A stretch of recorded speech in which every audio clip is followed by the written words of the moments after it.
কিশোরদা, আজ কেমন বেচা কেনা হচ্ছে গো? হ্যাঁ, তোমার তো প্রতিদিনই বেশ ভালোই বেচা কেনা হয়। ভাই অভিনন্দন। বিধাতার কৃপায় ভালোই বেচা কেনা হয়, খরিদ্দারের কোনো অভাব হয় না। আজও ভালোই বেচা কেনা হচ্ছে। তা তোমার কি খবর? এই তো নতুন ব্যবসা হচ্ছে মোটামুটি ভালোই। ভাই শোনো, এখন হয়তো তোমার সেরকম ভাবে বিক্রি হবে না, নতুন ব্যবসা তো। কিন্তু আমি এই ব্যবসায় অনেক দিন ধরে আছি, জানি কখন কি করতে হয়। কিছু প্রয়োজন হলে আমায় নির্দ্বিধায় বলবে ভাই, কেমন? জি কিশোরদা, নিশ্চয়ই বলবো। ভাই অভিনন্দন। নতুন ব্যবসায় বেশি লাভের কথা ভেবো না। এখন তুমি অল্প লাভে বিক্রি করো, মানুষের বিশ্বাস অর্জন হবে যখন, তখন দেখবে বিধাতা ঠিক তোমার হাতে বড় কিছু দেবে। হ্যাঁ দাদা, আপনি যেমন বললেন তেমনটাই করব। আমিও চাই একজন বড় ব্যবসায়ী হতে। তা ভাই, নতুন বিয়ে করলে একদিনেই দাদাটিকে মাছ ভাতের ভোজে নিমন্ত্রণ করবে না? হ্যাঁ, নিশ্চয়ই করব। আমার বউ খুব ভালো রান্না করতে পারে। কালকে রাতেই চলে আসবেন আমাদের বাড়ি, খেয়ে যাবেন কেমন? যাবো যাবো। এই বৃষ্টির রাতে গরম গরম ভাত এবং তার সাথে মাছ ভাজা, ও জমে যাবে। ভেবেই জিভে জল চলে আসছে গো। হ্যাঁ, যা বলেছেন দাদা। 2 সপ্তাহ ধরে একভাবে বৃষ্টি হয়ে চলেছে, আর থামবার কোনো নামগন্ধই দেখছি না। বন্যা না হয়ে গেলে হয়। বন্যার কথা বলো না ভাই, আমাদের গ্রামের কাছেই নদী। বাঁধ ভেঙে গেলে সবকিছু ভেসে যাবে, তখন খাবো কি? আমাদের গ্রাম যদি ভেসে যায় তাহলে হাটও বন্ধ হয়ে যাবে, অন্য গ্রামের মানুষেরাই খাবে কি? হ্যাঁ দাদা, আপনি ঠিকই বলেছেন, কিন্তু আমার কথাটা তো বাস্তব, তাই না? এতদিন ধরে টানা বৃষ্টি হচ্ছে, নদীরও জল বৃদ্ধি পাচ্ছে, বাঁধ তো হয়ে যেতেই পারে। তার জন্য আমাদের আগাম সতর্কতা অবলম্বন করতে হবে, যাতে বন্যা হলেও ক্ষয়ক্ষতি তেমন না হয়। কিসের গল্প জুড়ে দিয়েছিস রে দুজন মিলে? এই গল্প না দাদা, আলোচনা করছিলাম। ও বাবা, তা আমিও শুনি, তোদের কি এমন আলোচনা হচ্ছে? আরে তেমন কিছু না রে, ও বলছিল টানা 2 সপ্তাহ ধরে বৃষ্টি হচ্ছে, বন্যা এলে কি করা উচিত, এসব নিয়ে কথা হচ্ছিল। ও বাবা, এসব কথাবার্তা চলছে তোদের? তা কি আবার হবে, প্রত্যেকবারের মতোই এবারও আমরা মোড়ল মশাইয়ের অতিথিখানায় আশ্রয় নেব। না রে বিনোদ, ওটা বলছি না। আমরা বলছিলাম যদি বন্যা আসে তাহলে আমাদের গ্রামের হাট বসবে না। আশেপাশের গ্রামের গ্রামবাসীরা তো আমাদের এই হাট থেকেই কেনাকাটা করে, তারা খাবে কি? এখন এত ভাবিস না, বিধাতা তখন ঠিক একটি উপায় বলে দেবে। চল আমি আসি রে, নদীতে যেতে হবে, দেখি কিছু যাত্রী পাই কি না। হুম হুম, যা, আমিও বাড়ির দিকেই যাব।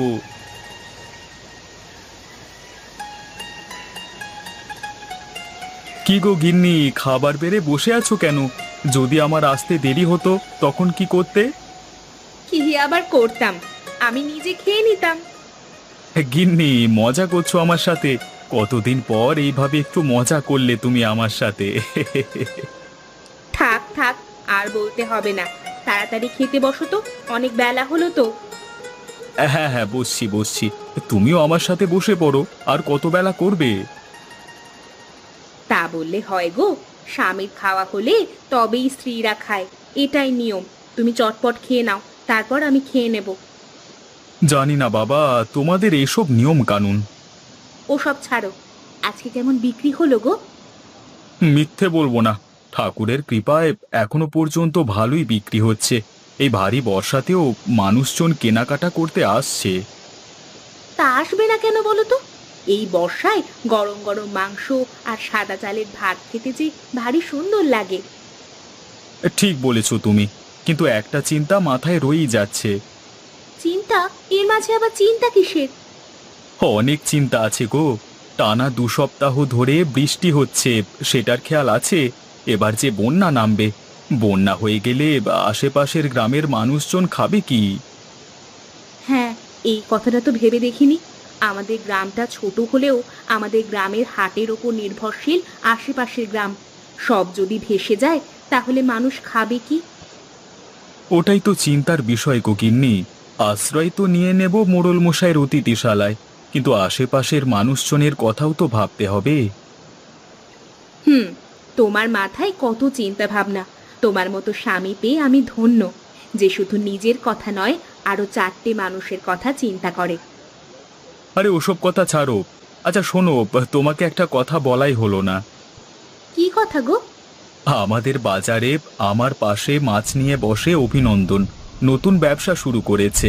তারও সাথে এই কদিন হলো বিয়ে করেছে, তাই রাতের বেলাতে বাড়িতে ভোজ দেবে বলেছে আমাদের। বাহ, এ তো দারুণ খবর। এবার ছেলেটা বুঝবে দায়িত্ব কাকে বলে। শুধু দায়িত্ব শিখিয়ে না, তার সাথে ছেলেটাও শুধরে যাবে। যে মেয়েটিকে বিয়ে করেছে, মেয়েটির চরিত্র খুব ভালো বলি শুনেছি। বদল ঘটিয়ে দেবে আমাদের অভিনন্দনের। ছেলেটা সুখে শান্তিতে ঘর করুক। খুব ডানপিটে ছিল। খাওয়া তো হলো, আর বসে থেকো না, যাও একটু বিশ্রাম নাও। এই বর্ষার ঠান্ডা ঠান্ডা আবহাওয়ায় গরম গরম চা এত সুন্দর খেতে লাগে না। উফ, যাই যাই, তাড়াতাড়ি যাই চায়ের দোকানে। এসো বিনোদদা, এসো আমাদের সাথে যোগ দাও। সে কি রে, আমি তো ভাবলাম তোদের মনে হয় ডাকতে হবে, তার আগেই চলে এসেছিস দেখছি। বিনোদ আর বলিস না, এই সুন্দর আবহাওয়া দেখে আমি অভিনন্দনকে ডেকে নিয়ে চলে এলাম চা খেতে। কাকু, বিনোদদাকে একটা চা দিয়ে দাও, স্পেশাল চাটা দেবে কিন্তু। দিচ্ছি বাবা, একটু বসো। তা ভাই, আজকের চাটা কে খাওয়াচ্ছিস? আগের দিন তো আমি খাওয়ালাম।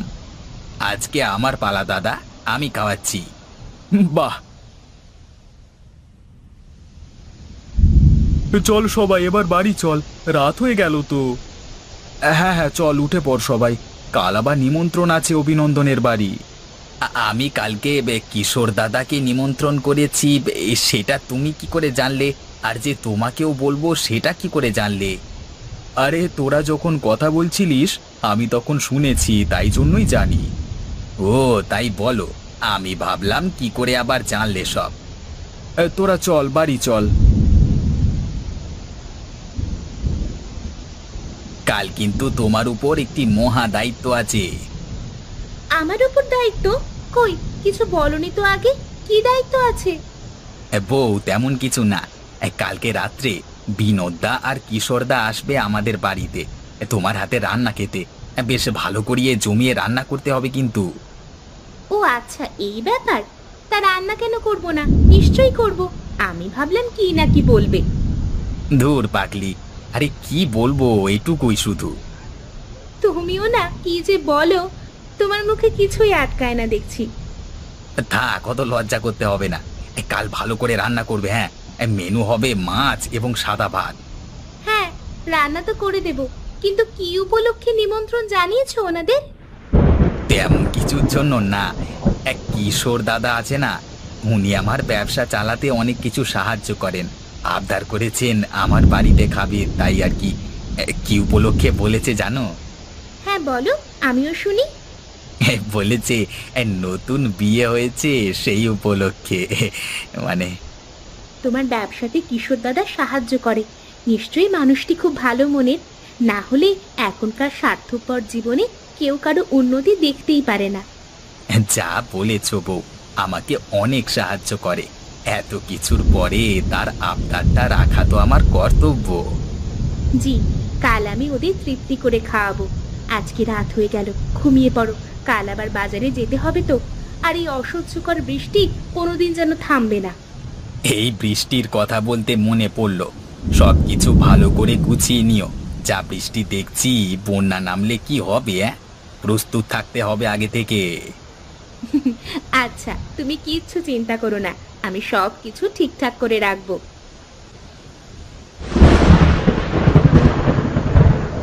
কি ব্যাপার, আজকে কিশোর দাদা এখনো দোকানে এলো না? অন্যদিন তো আমার থেকে আগে এসে দোকান খুলে ফেলে। এই বৃষ্টি হচ্ছে বলে আজকে দোকান খুলবে না নাকি?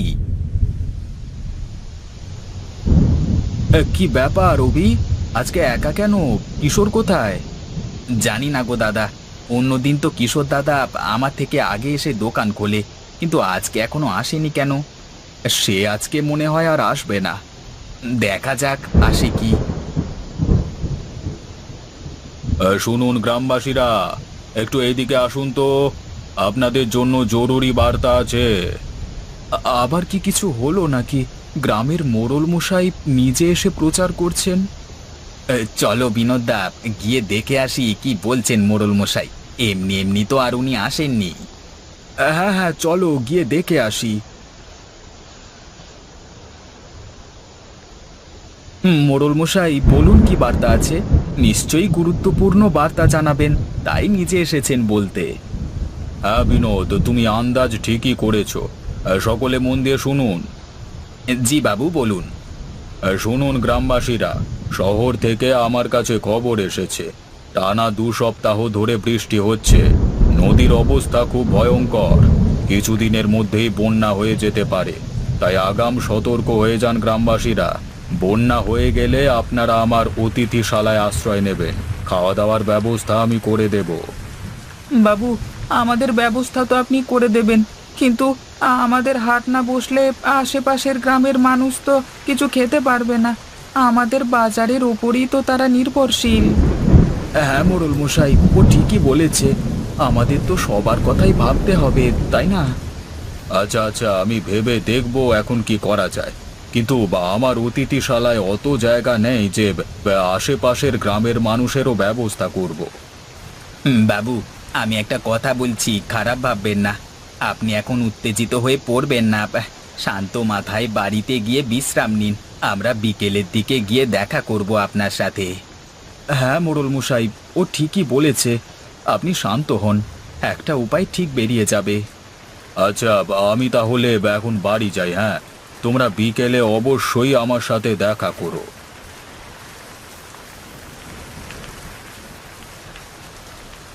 কিশোর, বাড়ি আছিস নাকি? হ্যাঁ, ভেতরে আয়।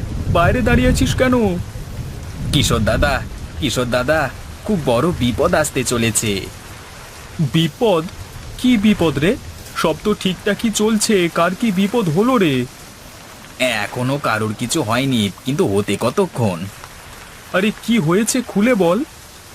মোড়ল মশাই আজকে হাটে এসেছিলেন, এসে বলে গেলেন শহর থেকে খবর এসেছে নদীর অবস্থা খুব খারাপ, যখন তখন বন্যা হয়ে যেতে পারে, তাই সতর্ক করলেন।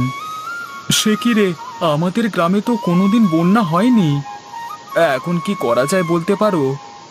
কিছু একটা করতে হবে আমাদের, না হলে মানুষজন যাবে কোথায়? তোর আগে শান্ত হ, বেশি উত্তেজিত হোস না, শান্ত হয়ে বস। ঠিক একটা উপায় বের করব আমরা। বিকেলে মোড়ল মশাইয়ের কাছে যাব, একটা সভা বসবে, তুইও যাস বুঝলি, ওটাই জানাতে এলাম। হ্যাঁ হ্যাঁ, নিশ্চয়ই যাব। সংকটের সময় এলে সকলে একত্রিত হওয়াটা খুবই জরুরি। কি যে হবে, হায় বিধাতা, রক্ষা করো আমাদের। কই এখনো তো কেউ এলো না, সকলকেই তো আসতে বললাম।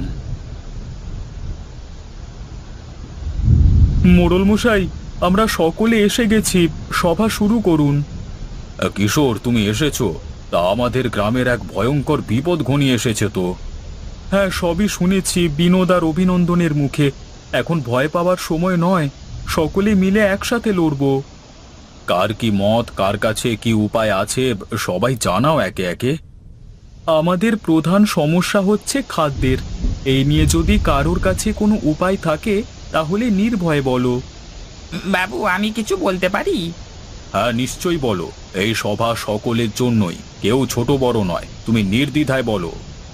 বলছিলাম যে যদি আমরা শহর থেকে খাবার জন্য শাকসবজি নিয়ে চলে আসি, তাহলে তো আর অভাব হবে না। শহরে যেতে তো 1 সপ্তাহ লাগবে, আর অত সময় নেই আমাদের। আমাদের গ্রামের মানুষজন খেয়ে পড়ে বেঁচে থাকবে ঠিক, কিন্তু পাশের গ্রামের গ্রামবাসীরা কি করবে ওটাই তো ভাববার।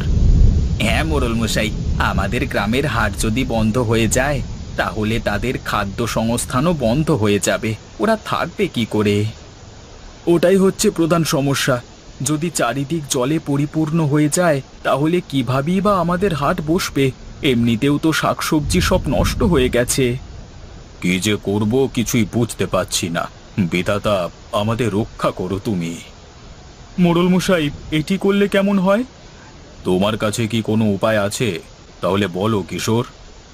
গ্রামের শাকসবজি তো নষ্ট হয়ে গেছে, তাহলে শাকসবজি বেচা কেনা হবে না, পড়ে থাকছে মাছ মাংস আর ডিম।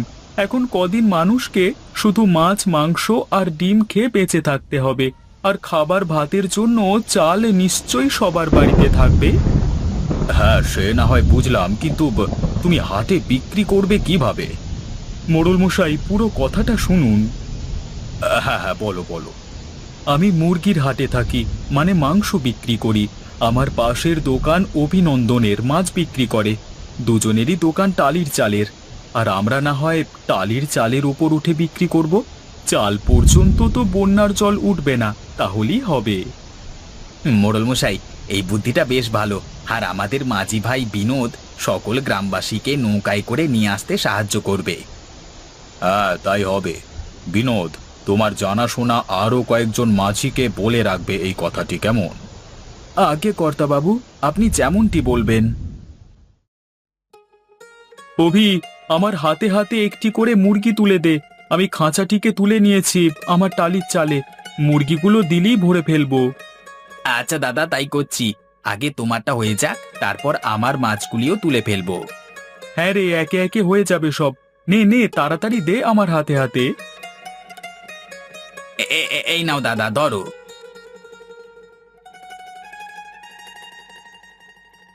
বাহ, বেশ ভালোই প্রস্তুতি চলছে দেখছি। চালিয়ে যাও চালিয়ে যাও, কখন কি হয়ে যাবে বলা খুব মুশকিল। হ্যাঁ, ওই জন্যই তো এত তাড়াতাড়ি তোড়জোড় করছি। আপনি এত ভোরে কি করছেন? না না, তেমন কিছু না।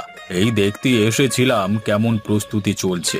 সকলকে তো বিপদের হাত থেকে রক্ষা করতে হবে, তাই জন্য। ভালোই করেছেন বাবু, আপনি দেখুন আমরা কাজ করি। মোড়ল মশাই, দোকানের ভেতরে গিয়ে বসুন, বসবার জায়গা আছে। শুধু শুধু দাঁড়িয়ে থাকবেন কেন? না না, সকলের বিপদে আমি বসে থাকি কি করে? তোমরা কাজ করো, আমি দেখছি কোনো সাহায্য করতে পারি কিনা।